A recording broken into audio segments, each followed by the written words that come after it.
오늘 본문에는 예수님의 형제들과 유대인들이 등장합니다. 우리가 얼핏 볼 때에는 두 사람의 부류가 아무 관계가 없는 것처럼 보일 수가 있습니다. 그런데 오늘 말씀을 통해서 이 예수님의 형제들과 유대인들이 가지고 있는 공통점이 있습니다. 우리가 그 공통점이 무엇인가를 우리가 깨닫고 우리가 믿음 생활하는 것이 어떻게 하는 것인가, 하나님을 기쁘게 섬기는 것이 무엇인가, 오늘 말씀을 통해서 함께 나눠보도록 하겠습니다. 1절 말씀에 보면은 교회 예수님께서 갈릴리에 다니시고 유대에서 다니려 아니하시는 유대인들이 죽이려 함이로라. 이 말씀의 배경은 이렇습니다. 우리가 알다시피 요한복음 5장에서 베데스다 연못가에서 예수님께서 예루살렘에 있는 38년 된 병자를 고치셨습니다. 예수님께서 병자를 고치셨던 날이 안식일이었고 그것이 문제가 되었습니다. 그것이 문제가 되었을 뿐만 아니라 예수님께서 유대인들에게 자신이 하나님의 아들이심을 증거하셨습니다. 그래서 유대인들은 그 사실에 분노할 수밖에 없었고, 그래서 예수님을 죽이고자 하는 그 마음을 그들은 갖게 되었습니다. 예수님께서 그것을 아셨습니다. 그리고 많은 제자들이 육장에서 떠난 후에 예수께서 이제 갈릴리에서 다니시면서 유대에서 다니려 아니하시려고 조심하고 계셨습니다. 근데 유대의 명절인 초막절이 가까워지고 있었습니다. 그 초막절은 유대인들이 지켜야 되는 3대 명절 중에 하나입니다. 첫 번째는 6월절, 그리고 그 다음에는 77절 또는 오순절이라고 합니다. 그리고 마지막으로 지키는 것이 초막절입니다. 그 초막절은 어떠한 의미를 가지고 있냐면은 그 77절이나 오순절 때 수많은 수확을 하고 이제 그들이 시간이 지난 후에 하나님 앞에 초막을 치고 거기서 거하면서 모든 것이 하나님께로부터 왔음을 고백하면서 즐기는 시간입니다. 감사함을 앞에 예배하는 시간입니다. 그래서 예수님께서 그 초막절 때에 하나님께서는 이스라엘의 모든 남자들은 이 3대 명절 모두 예루살렘에 올라와서 하나님께 보이라고 말씀하셨기 때문에 예수님께서도 이제 율법을 따라서 초막절에 올라가셔야 했습니다. 근데 형제들이 예수님께 이렇게 얘기를 합니다. 당신이 행하는 일을 제자들도 보게 여기를 떠나 유대로 가소서. 스스로 나타나기를 구하면서 묻혀서 일하는 사람이 없나니 이 일을 행하려거든 자신을 세상에 나타내소서. 예수님 형제들이 예수님에게 유대로 가라고 권합니다. 유대로 가서 예수님께서 행하시자는 일을 드러내라고 권하고 있습니다. 근데 5절 말씀에 보면은 그 형제들까지도 예수를 믿지 아니함이로라 라고 증거하고 있습니다. 그 형제들이 믿지 않았던 것이 무엇입니까? 예수님이 하나님의 아들이시고 생명의 양식이심을 그들은 믿지 않았습니다. 그들이 예수께 권하는 것은 무엇입니까? 세상의 왕이 되라고 권하는 것입니다. 육신의 필요를 따라 채워줄 그 왕으로 드러내서 모든 사람들의 마음을 얻고 이스라엘 사람들이 기다리는 그 왕이 되라고 권면하는 것입니다. 근데 여러분, 이 사람들은 예수를 믿지 않았습니다. 예수님이 하나님의 아들이신 것도 믿지 않았고 생명의 떡으로 오신 것도 믿지 않았습니다.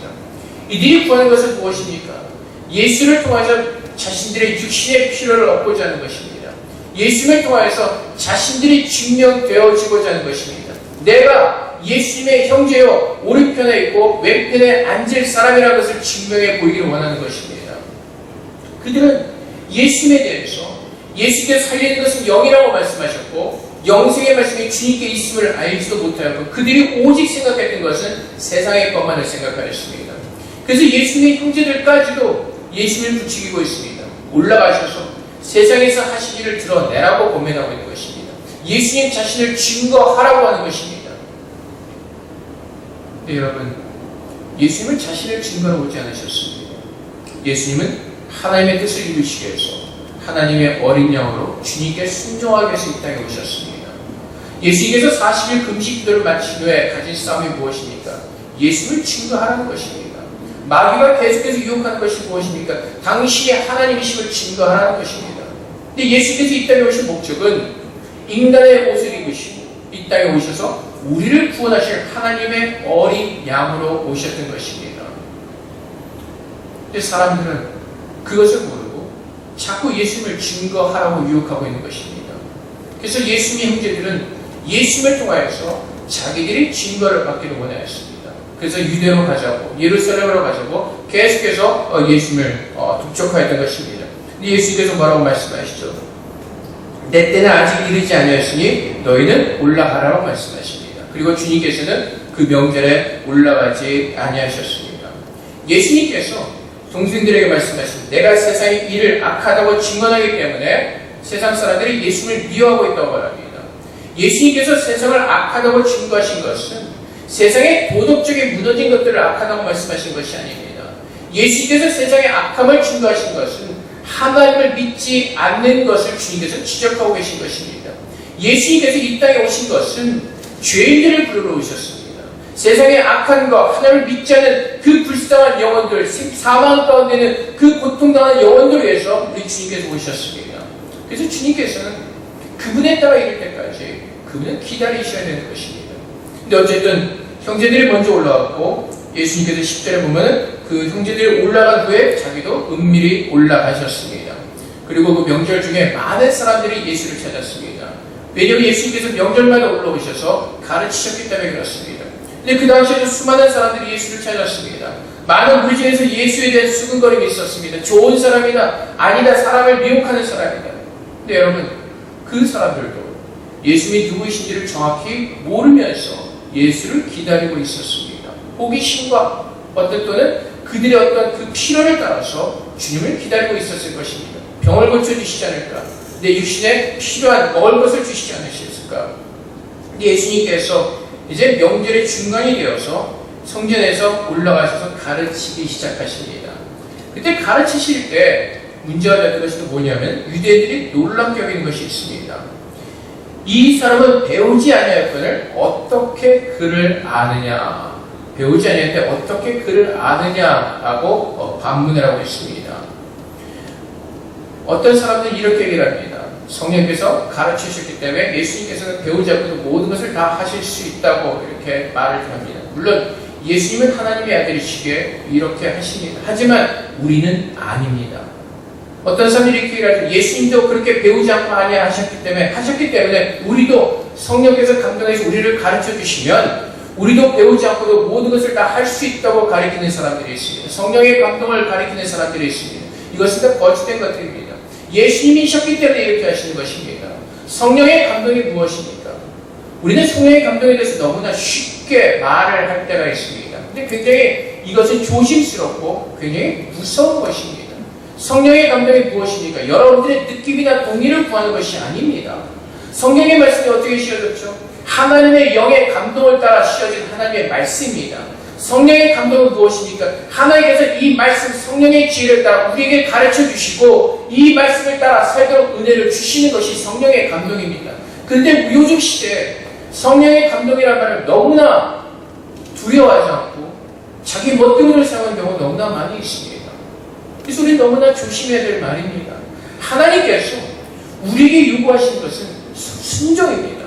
사실 우리가 기도하는 모든 것들에 성경에서 이미 다 답을 주신 것들이 너무나 많이 있습니다. 근데 우리는 그럼에도 불구하고 또 기도하겠다고 합니다. 한 가지 예를 들어볼까요?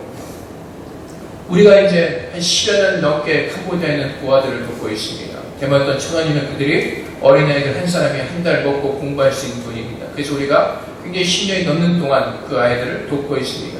근데 여러분, 어떤 분들 중에서는 거기에 대해서 아마 무시하고 계신 분들도 계실 겁니다. 근데 어떤 분들은 이렇게 말할 수도 있습니다. 제가 아직 감동이 없어서요 라고 말할 수가 있습니다. 근데 여러분, 그것은 감동의 문제가 아닙니다. 이미 성경에서 우리에게 답을 주셨기 때문에 그렇습니다. 섬기라고 말씀하십니다. 도우라고 말씀하십니다. 그것이 교회에서 하는 일이면 여러분의 기도가 필요한 것이 아니라 거기에 순종하시면서 여러분들이 기도해야 될 것은 우리가 억지로 물질을 드리는 것이 아니라 이것이 내 자원하는 마음으로 드리게 하시고 이 물질을 따라서 하나님의 나라가 이루어지게 하여 주시옵소서, 그것을 위해서 기도하는 겁니다. 내가 이 물질을 드려야 되는지 안 드려야 되는지 내 기도의 감동을 요구하는 것이 아니라 이미 성경에서 답을 주셨기 때문에 그 능력이 내게 있다면, 하나님께 주신 달란트가 있다면 당연히 그 말씀에 순종하는 것이 맞습니다. 근데 우리는 하나님의 말씀에 대한 순종보다 우리의 감동을 앞세울 때가 있습니다. 근데 결국 그것은 무엇입니까? 내 자신을 증명하는 것입니다. 내 자신을 증명하면 내가 하나님 위에 들어가는 것입니다. 얼마나 많은 사람들이 성경 말씀 위에 자기의 감동을 들어가는지 모릅니다. 성령의 감동은 하나님의 말씀의 증거를 받아야 되는 것입니다. 근데 우리는 우리의 느낌과 우리의 판단과 어떤 우리의 어떤 그 직감이라는 것을 성령의 감동으로 자꾸 착각할 때가 있습니다. 하나님의 말씀이 우선입니다. 성령의 말씀이 씌워졌습니다. 이 말씀이 성령의 감동입니다. 우리는 하나님께서 이 말씀 우리에게 주시고 이 말씀 앞에 자원하는 순종하는 마음으로 서라고 말씀하십니다. 그것이 하나님께 우리가 올려드리는 기도입니다. 예수님께서 유대인들이 이렇게 얘기해요. 놀랍게 얘기해요. 이 사람은 배우지 아니하거든 어떻게 그를 아느냐? 이것은 무슨 말씀이냐면 그 당시 모든 성경은 히브리어로 실어졌습니다. 근데 문제는 이스라엘 민족이 하나님 말씀에 불순종함으로 인해서 바벨론의 포로로 끌려갑니다. 70년 동안 포로 생활하는 동안에 그들이 히브리어 말을 잊어버리고 그 바벨론에서 쓰던 아람 말을 익히고 아람글을 쓰기 시작합니다. 그래서 대부분의 사람들이 성경을 읽을 수가 없었습니다. 종교적으로 관여하는 사람 외에는 히브리어 말을 배우지 않았기 때문에 하나님의 그 성경 말씀을 읽을 수 있는 사람이 없었습니다. 근데 유대인들이 생각할 때 예수님은 전혀 관계가 없는 사람이었습니다. 근데 예수님이 히브리어 말을 읽으시고 그 가르침을 하는 것에 대해 놀라는 것입니다. 근데 예수님께서 뭐라고 말씀하시죠? 지금 내가 그를 알고 모르고 중요한 것이 아니라 중요한 것은 무엇이라고요? 하나님의 뜻을 드러내고 있느냐 아니냐는 것입니다. 그래서 16절 말씀에 예수께서 대답하여 이르시되 내 교훈은 내 것이 아니요 나를 보내신 이의 것이니라. 우리는 형식이나 어떤 것을 따지는 것이 아니라 이 말씀이 하나님으로부터 온 말씀인가 그것을 우리는 깨달아야 되는 것입니다.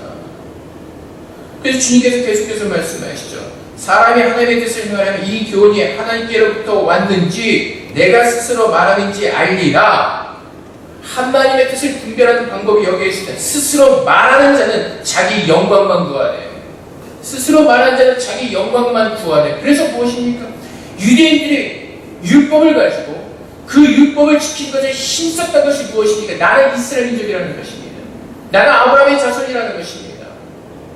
그들이 율법을 지키기에 힘썼던 것은 자기 자신을 증명해내기 위해서 율법을 지켰다는 것입니다. 내 자신을 증거하기 위해서, 내 영광을 증거하기 위해서.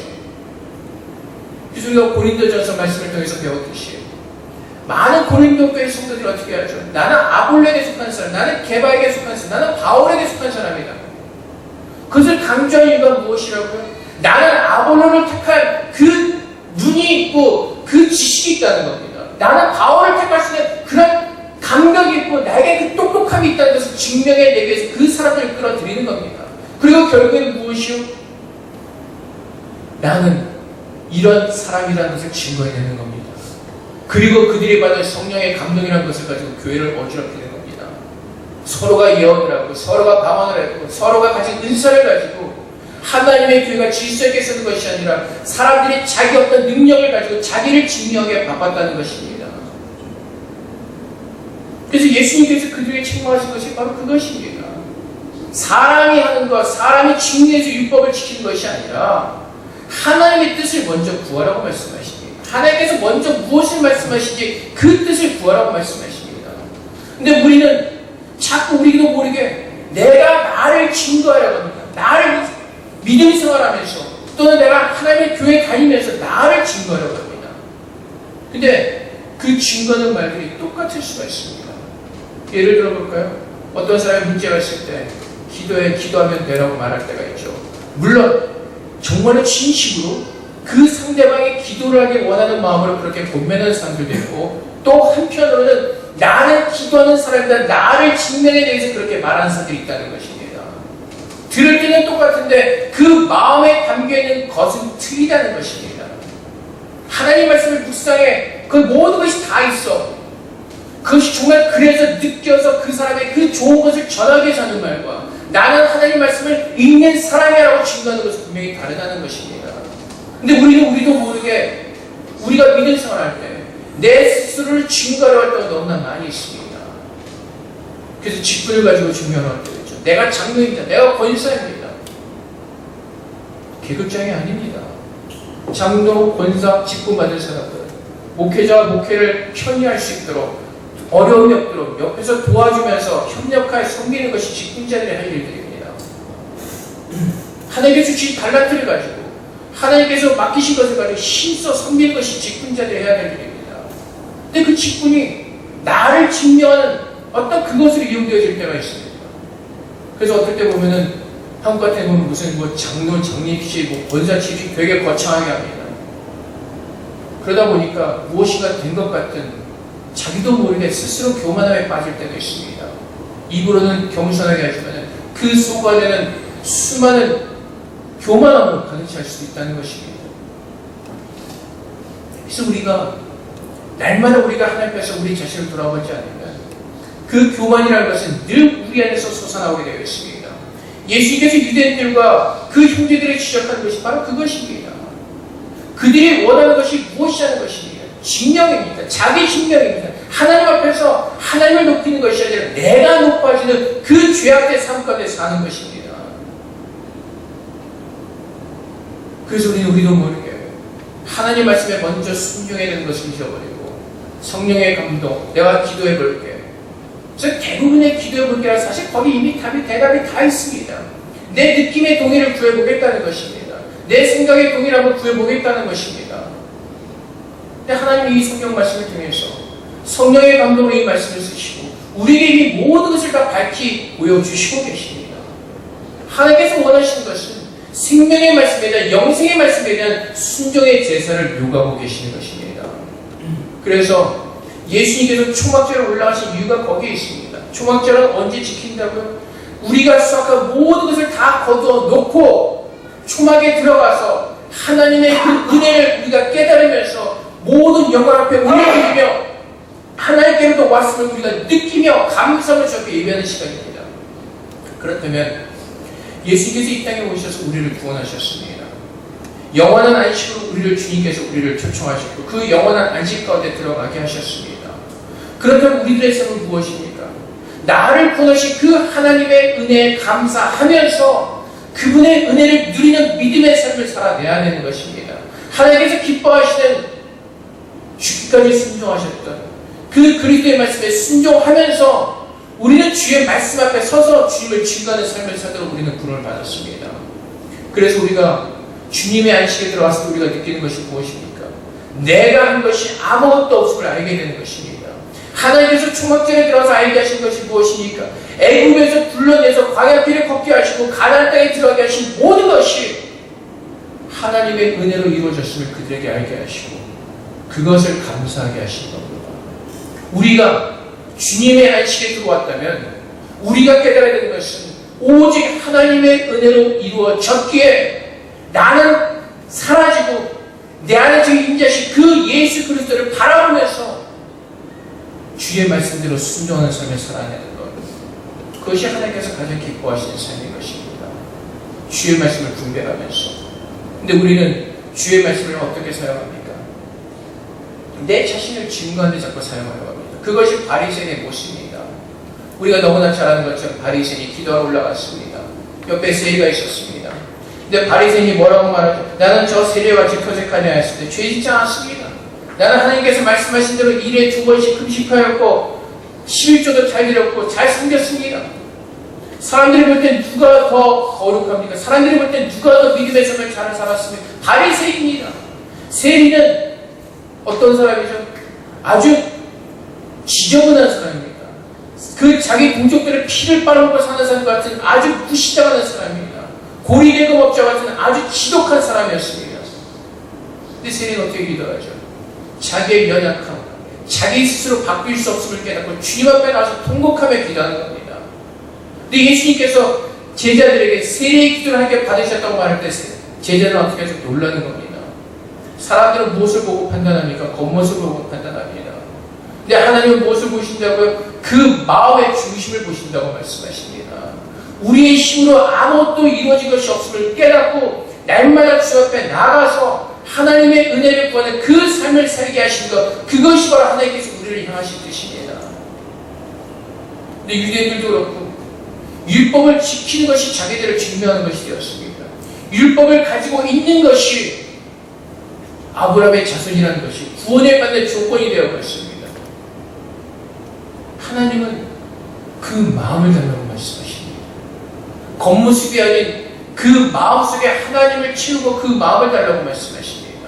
하나님의 구원에 감사하면서 하나님의 은혜 속에 감사하는 그 마음으로 주님 앞에 서라고 말씀하십니다.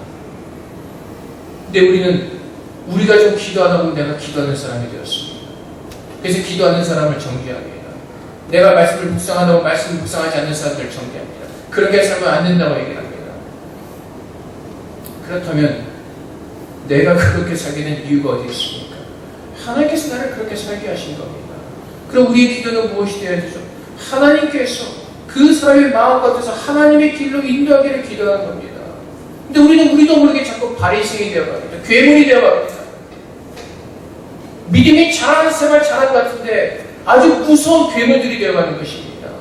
겸손을 가져간 최고의 교만함을 가지고 하나님께서 그 마음을 보시겠다고 말씀하십니다. 마음의 중심에 무엇이 들어있는지를 보시겠다고 말씀하십니다.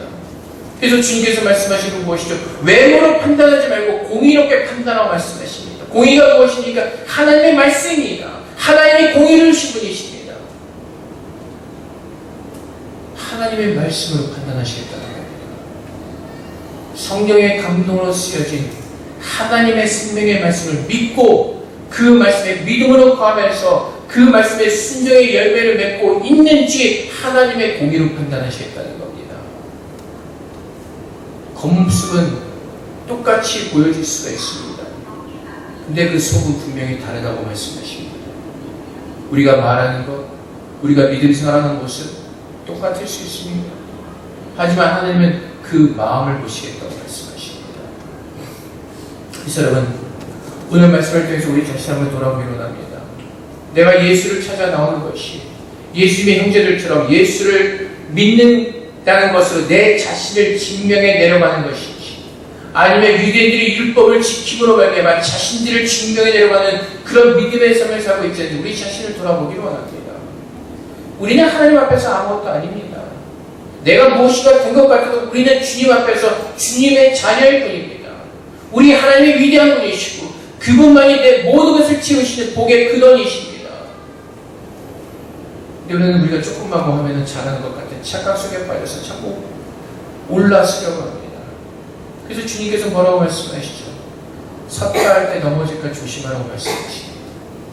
하나님께서 가장 싫어하는 것이 교만이라고 말씀하십니다. 하나님은 우리의 모든 마음을 다해서 주님께서 무엇을 말씀하신가를 듣기를 원하십니다. 하나님께서 유대인들에게 율법을 주신 이유는 하나님을 가르치시기 위해서 주신 것입니다. 하나님께서 우리를 얼마나 사랑하시고 우리가 하나님을 사랑하는 법을 배우기 위해서 하나님 그 율법을 주셨습니다. 그리고 하나님께서 깨닫게 하신 것은 그 율법을 통해 누구도 구원을 받을 수 없다는 사실을 깨닫게 하시고 오직 우리의 구원이 되시는 메시아 그리스도를 기다리게 하시는 그 마음을 주시기 위해서 우리에게 율법을 주시고 가르치셨습니다. 우리는 모두가 율법을 지켜낼 수 있는 사람들이 아닙니다. 동일하게 우리 모두가 지금 하나님 말씀에 완벽하게 순종해낼 수 있는 사람은 아무도 없습니다. 그럼에도 불구하고 우리가 구원을 받은 이유는, 천국에 들어갈 수 있는 이유는 하나님께서 예수님에게 모든 사람들을 맡기셨고 창세전부터 예수 그리스도에게 예정하신 모든 사람들을 그리스도께 맡기셨고 그리스도께서 마지막 날에 다시 살리시기 때문에 그분의 은혜로 우리는 다시 사는 겁니다. 우리의 공로는 아무것도 없습니다. 오직 예수님의 공로로 그분을 의지하면 우리는 천국에 들어가는 것입니다. 그래서 우리는 하나님께 내세울 것이 아무것도 없습니다. 그래서 바울이 고백하는 것이 무엇입니까? 오직 하나님의 은혜로 되었음을 고백하는 것입니다. 내 안에 선한 것이 없음을 깨닫고 오직 예수로만 우리가 선해지며 오직 예수 안에서만 정결케 되어지며 오직 예수 안에서만 하나님의 거룩한 사람으로 설 수 있는 것을 우리가 믿음으로 고백하면서 오늘도 주님께서 내 안에서 선한 일을 행하시기를 간절히 소망하면서 서는 겁니다. 그래서 빌립보서 말씀 뭐라고 말씀하시죠? 주님께서 다시 오시는 그날까지 하나님은 멈추지 않고 끊임없이 우리 안에서 선한 일을 행하시겠다고 말씀하십니다. 그것은 무엇입니까? 주님이 오시는 그날까지 변해야 될 사람들이라는 것입니다. 우리 스스로 내가 변해지는 것이 아니라 주님 앞에 서서 나를 바꿔주시옵소서 그 간절한 마음으로 서 있을 때 하나님께서 우리 안에서 선한 일을 시작하셨을 때 그리고 그분이 선한 일을 하고 계시면 우리가 믿고 그 앞에 내 자신을 맡겨드릴 때에 그때 우리는 변하게 되는 겁니다. 그때 우리는 아름답게 하나님의 형상을 채워지는 겁니다. 그리스도께서 그리스도의 형상을 채우시겠다고 말씀하십니다. 내가 채우는 것이 아니라 하나님의 은혜로 채우시겠다고 말씀하십니다. 오늘 우리가 주 앞에 나와서 할 수 있는 것은 두 손 들고 하나님께만 예배하는 겁니다. 나를 구원하신 하나님께 감사하면서 또 그분의 아름다운 형상을 채우신 하나님 앞에 감사하며 예배 드리는 것입니다. 공의로 우리를 판단하시고 공의로 우리를 세우시는 그 하나님 앞에 나와 두 손 들고 주 앞에 항복하는 것, 그것이 예배입니다. 예배는 지난주에 말씀드렸듯이 찬양과 기도하고로 끝나는 것이 아니라 우리가 완벽하게 온전히 하나님께 항복하는 것입니다. 주님, 내 안에 임재하신 주님께서, 나를 성수 삼으신 주님께서 주의 말씀을 충만하게 임재하셔서 주님의 말씀을 내 안에서 이루어 주시옵소서. 그 순종의 제사를 드리는 것이 참된 예배입니다. 성경 말씀을 그냥 희미하게 하거나 한 가지만 알고 두 분은 두 가지 몰라서 맨날 이상한 소리하고 이상한 쪽으로 믿음 생활하고 늘 성경에 감동적다가 이상한 것으로 쫓아가고, 하나님은 주의 말씀에 순종하고 말씀하십니다. 그것이 우리가 믿음의 삶을 사는 것이고 그것이 하나님께서 기뻐하시는 믿음의 삶의 모습인 것입니다. 사랑하는 성도 여러분, 우리가 주님 앞에서 정말 하나님의 은혜 가운데서는 하나님의 아름다운 자녀들이 되기를 소망합니다. 교회에 나오는 것은 나를 증명하는 것이 아니라, 내가 기도하는 것을 증명하는 것이 아니라, 예수님께서 내 안에 임재하셨음을 증거하는 주님의 자녀가 되기를 주님으로 축복드립니다. 그 주님이 나와 함께 하시고 그분의 뜻이 이루어질 때에 내가 주님의 자녀인 것을 우리는 증거하게 될 것입니다. 내 모든 수고, 내 모든 힘들을 다 내려놓으시고 주님의 말씀을 따라 사세요. 근데 우리는 어떻게 사는지 아세요? 지난번에 우리 박영성 목사 설교를 듣다가 이렇게 비유를 하시더라고요. 말씀을 많이 받습니다. 그리고 그 말씀을 집에다 계속 채웁니다.